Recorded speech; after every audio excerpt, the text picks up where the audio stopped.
Hey guys, Mike for SimRacing604, and today I'm going to be reviewing a direct drive wheelbase and racing wheel from Cammus, and I'm excited about this review for a couple of reasons. Not only is it the most powerful wheelbase I own, it is also a price that I could hardly believe. I've had to triple check the price, and it's just unbelievably well priced, so I'm excited to see how something that carries this sticker price performs. Let's get into it.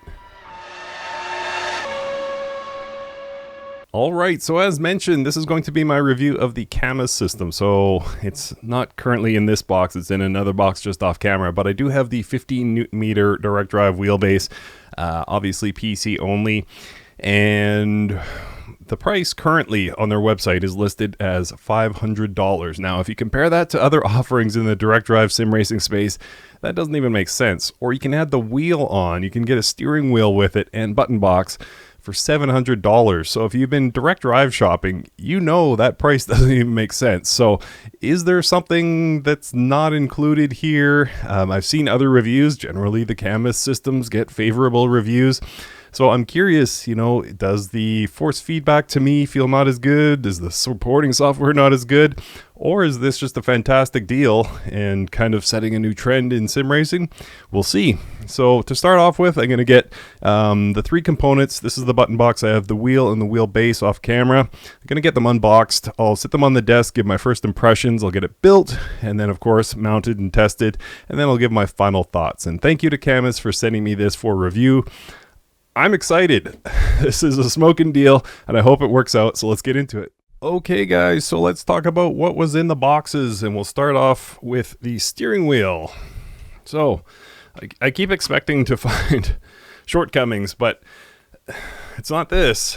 This steering wheel, hopefully you guys can see that, very similar to my sim experience, down to the stitching pattern, the red center aligner, I guess you would call it. Yeah, red stitching. It appears to be leather, pleather, whatever it is. I'm not really too fussed about that. If they want to use pleather and save a cow, that's all good with me. Metal center or metal construction under leather, so feels all good. It's light, but that's fine. It doesn't feel weak at all. I don't sense any significant bending in that wheel. And then it comes with this center cap. This can actually be pressed. Hold on. I don't know if you guys could hear that or not, but you can actually press that center. So obviously that would go in something like that. And then it's got the connecting wires on the back. And then some screws to get your wheel mounted. So far, so good. Button box.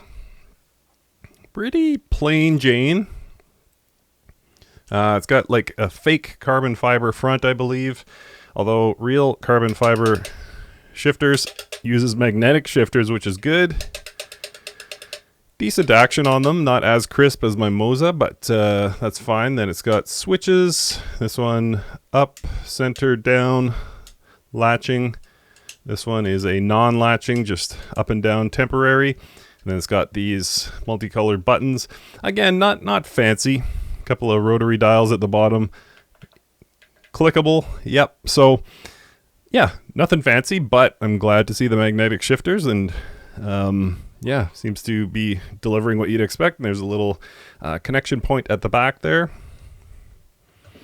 And it comes with all the screws. I don't know exactly what these will be for. Obviously, some of them to put the wheel onto the button box, but I don't know why there's so many. There's probably a dozen screws in there. And an Allen key. You guys know I love my Allen keys, so that's great. And then it looks to be a pretty heavy-duty quick release.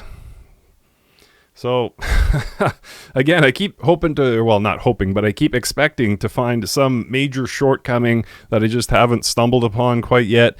And it's not apparent so far. Like, it appears that this is a decent build. Yeah, everything seems high quality. It's got a little cap here, which I'm guessing would go over the wheel in place of that pressable center button. And the holes line up, so yeah, that's what that appears to be. So far so good. Now I'm gonna clear some space because it's time to bring the well, actually I can just do it right here. So here we have the world's largest power brick. My goodness, this thing is massive. Absolutely massive. Let me get a measurement on this thing. So roughly 10 inches or 26 centimeters, 25 centimeters across, and then 4 inches or 10 centimeters going the other way. So huge power brick. That is way larger than anything I own. Obviously there's a lot of power required for this. This is huge. I know I'm off the mic. Oh, I gotta be careful not to drop that. This is the wheelbase. I'm out of breath.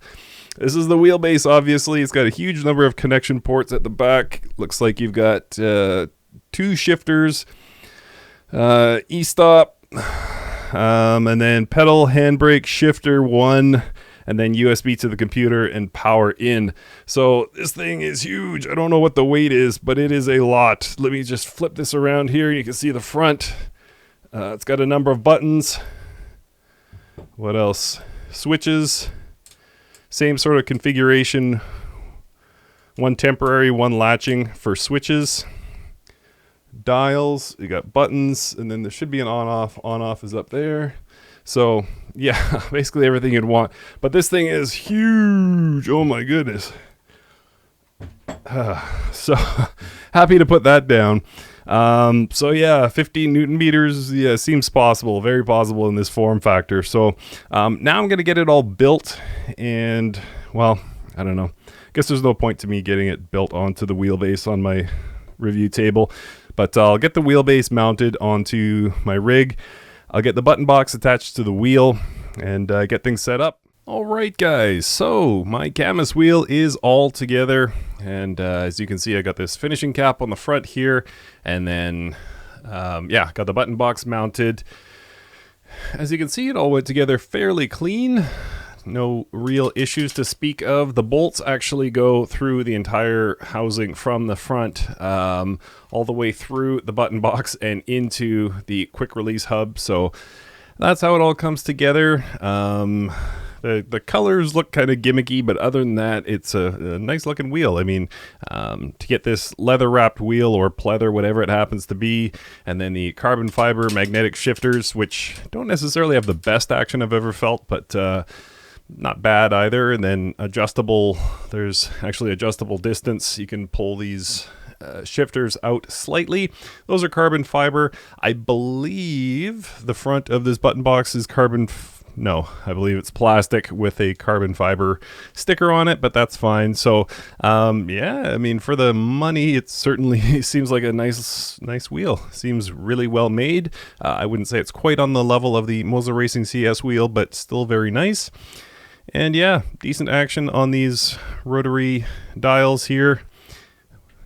Positive clicks. The switches, both the latching and the non-latching, feel fine. And then these buttons are fairly soft, but yeah, not too bad. So yeah, that's my Cammus wheel. So let's drive and talk. So let's just take a minute here to talk about the install of the Cammus direct drive wheel. And it's the first snag I've hit, frankly. And it's sort of on 2 fronts. Number 1, let's talk about the physical install. So this wheelbase meant to sit on this wheel plate. There's 4 pre-drilled holes in the bottom of the direct drive wheelbase. And they don't line up with this plate. My Next Level Racing FGT Elite has basically taken every wheel I've thrown at it so far, but it can't take this Cammus, and this happened actually with the Symagic wheel as well.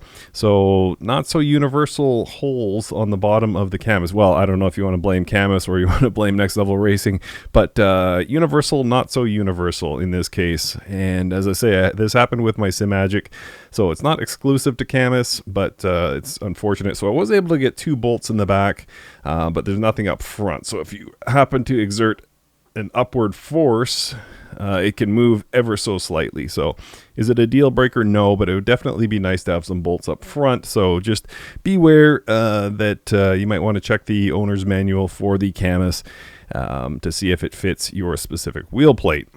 Now, the second one, as you can see on the screen here, it found a firmware update and everything's working fine. But what I can't get is any consistency with the software finding the wheelbase. It just kind of disappears on its own and then finds itself on its own, and it seems to be random. I don't know what I'm doing to make it find it all of a sudden, but yeah, it's just acting strange, and I would think that it's a firmware update. So I go to do the firmware update, and this is probably going to fail. There we go. Error. DFU device find failed. So I don't know what I'm doing wrong there, but it's definitely not just immediately installing the firmware. So bit of an issue there. They need to clean up this software. But the good news is it does work. So I managed to get it configured when the software did find it. And now whether the software finds it or doesn't find it doesn't really matter. I can jump in game and it works fine. All my buttons work and force feedback works. Everything seems all good.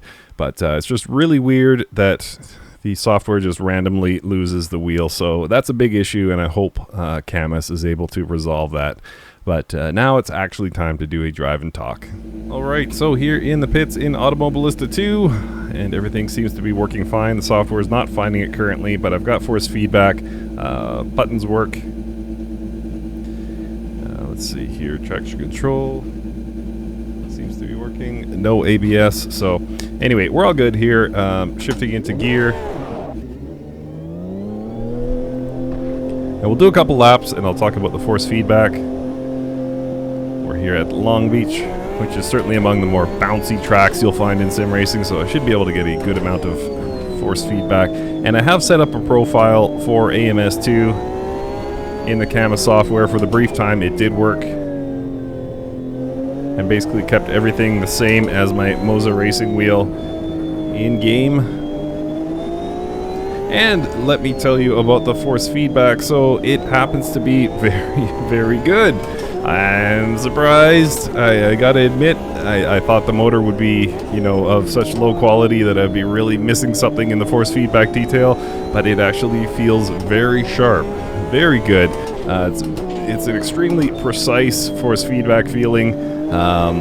Compared to what I have anyway. It's possible that if you run a SimuCube or a, you know, Fanatec DD2 or something like that, that you might find this muddy, but compared to my Moza racing wheel or my CSL DD, feels very crisp, especially if you are jarred, like those really abrupt curbs that I just went over.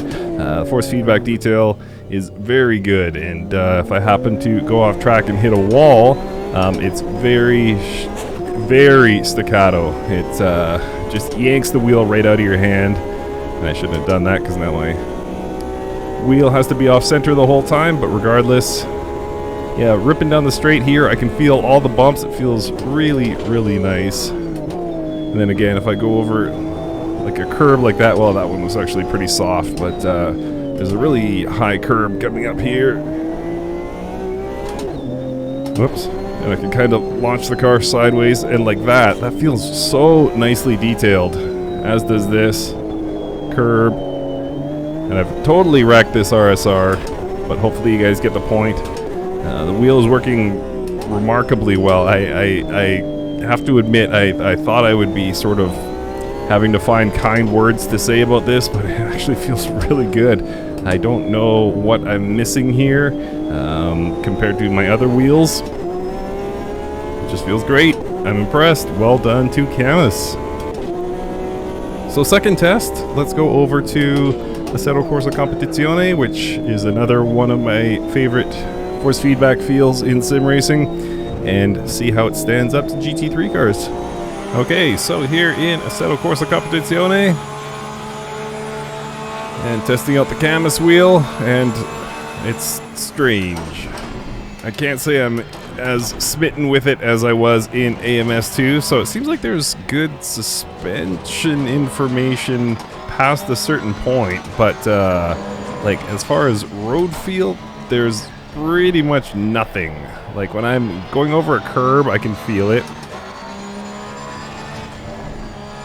but this is nothing. There's no feel whatsoever, so I don't know if that's related to not having a profile properly set up or what. Like the curb detail there feels great, feels excellent, very good detail, but like this, totally numb. I've got nothing. Nothing at all. There's a bit of a wobble at high speed. And let's see, this curb. Yeah, the curb feels nice. Most things feel really good, but for some reason, the road is just completely numb. And that kind of tells me that it's probably something I'm doing wrong, whether I don't have a profile properly configured, or maybe my in-game settings. But the strength is really, really good. Ooh. And yeah, the forces over the curbs, the forces as I make my way around these corners, you sort of get that progressive feeling of resistance. Feels really nice, but it's just this is too dead, and I've tried it at multiple circuits, and it feels as dead on any circuit. So, like, even crossing the start-finish line there, I could feel it, but for some reason the road is giving me nothing.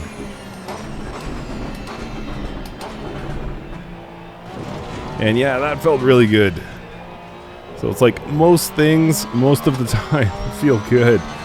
But I need a little bit more. I definitely, with my Fanatec CSL DD, I have a lot more coming through the wheel at moments where the suspension isn't working too hard.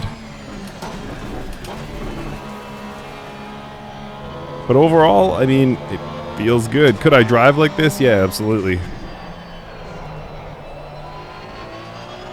It would just be nice if, and it might be in that firmware update, who knows, that might have, you know, some effects added or something I don't know about where it interfaces better with Assetto Corsa Competizione. I'm not sure. But as I say, most times it feels good. It's just those moments where you're basically driving in a straight line and not breaking traction. Yeah, it doesn't feel great. It just feels numb. Which is really strange. Alright, I'll finish this lap, or will I? Curb detail, nice.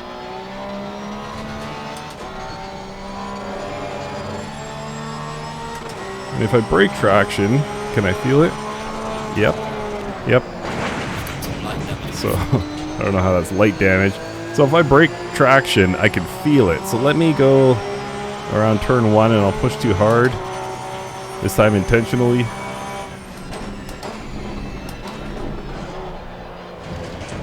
Yeah, I can feel the chatter of the tires across the tarmac. It's weird.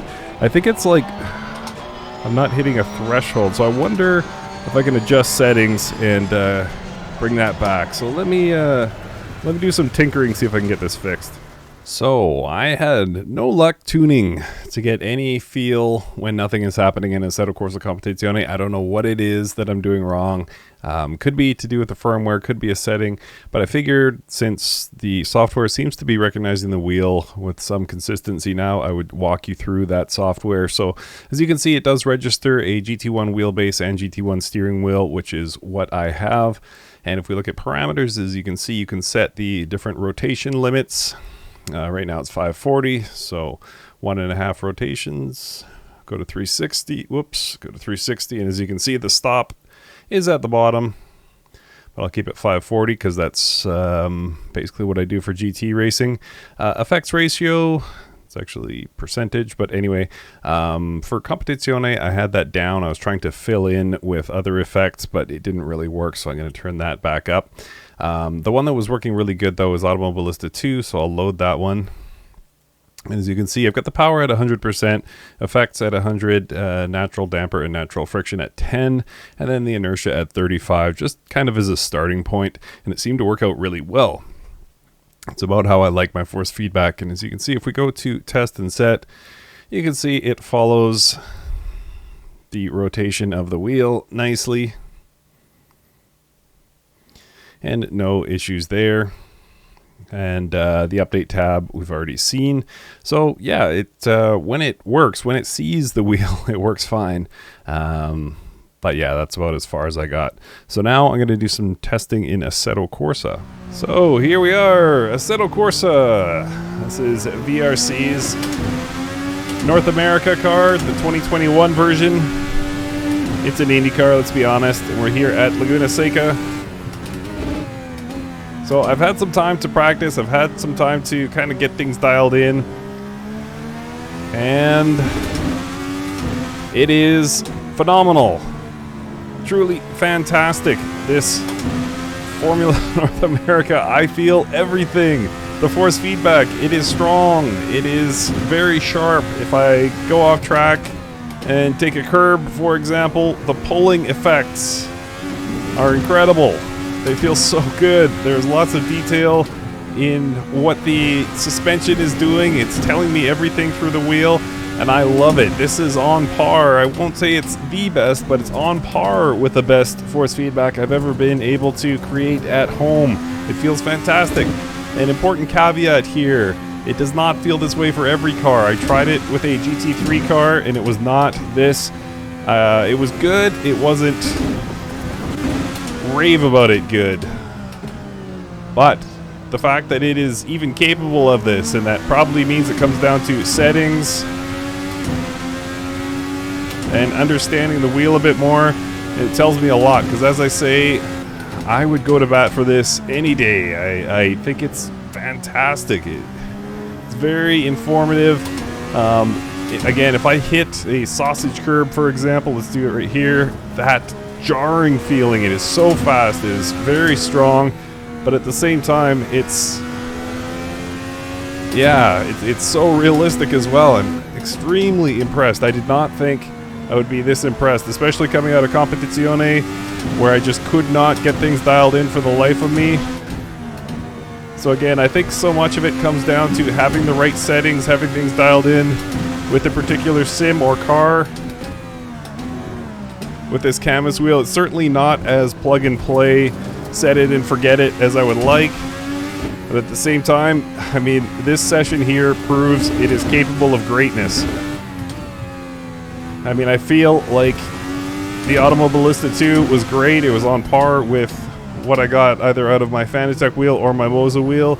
But this, man, it just feels so good. I gotta say, it feels better than my CSL DD. And I don't say that lightly. I love my CSL DD. It's what I'm going back to after I get done with this review in all likelihood. But at the same time, man, this is hard to walk away from. Just feels really, really great. Those forces are exactly what you would want. And yeah, I'm just so impressed. Did not think I would be this impressed. Well done to Cammus. That's all I can say. I'm kind of speechless here. I didn't think it would be this good, but happy that it is. So, let's move on to my final thoughts. Alright, so time for my final thoughts on the Cammus Direct Drive Sim Racing System, and I think I can best sum it up like this. There's still a few updates away on the software and driver front before I can say this is a great wheel that I recommend you consider. The other way to look at it is, it's only a software or driver update away from being a great wheel that I recommend you consider. So when this works, like the time I had in Automobilista 2 or Assetto Corsa, it's fantastic. It's a great wheel. It ranks among the best I own. But the problem is the inconsistency. So you're kind of rolling the dice. Now, at the price point it's currently set at, which again, $500 for the base and $700 for the complete system, including the magnetic shifters and the leather wrapped wheel, etc., it might be worth considering and just kind of roll the dice that either A, you will have better luck with yours than I did, or B, that they will continue to support it. I mean, they got this far. They built the wheel. That's got to be the hard part. And then following it up with software updates and driver updates and presets to use in different games. You can gamble on the fact that they will get to that eventually, and this could become a reliable piece of sim racing equipment. As I say, when it works very well. So there's a bit of a gamble there. And I want to mention that, of course, I'm citing these prices based on what I see on the website right now, but how long those prices are going to last is anyone's guess. And also something to consider is that the shipping, the taxes, and the price itself could vary by region. And well, the shipping definitely will vary by region. So don't take this as that's all you need to spend, because it will be more depending on where you need to get it shipped and how much tax is for your area of the world. But overall, based on what I have here, I'm very happy. I'm very impressed. It's more than I expected it would be, frankly. It's just currently inconsistent with the software, but I'm hoping that with some more tinkering on my part and with some more support on Cammus's end, that we will see a lot more positive things out of this wheel and wheelbase, because I think the potential is there for greatness. So thank you guys so much for watching. Thank you, Cammus, for sending me this wheel and wheelbase for a review, and we will see you next time.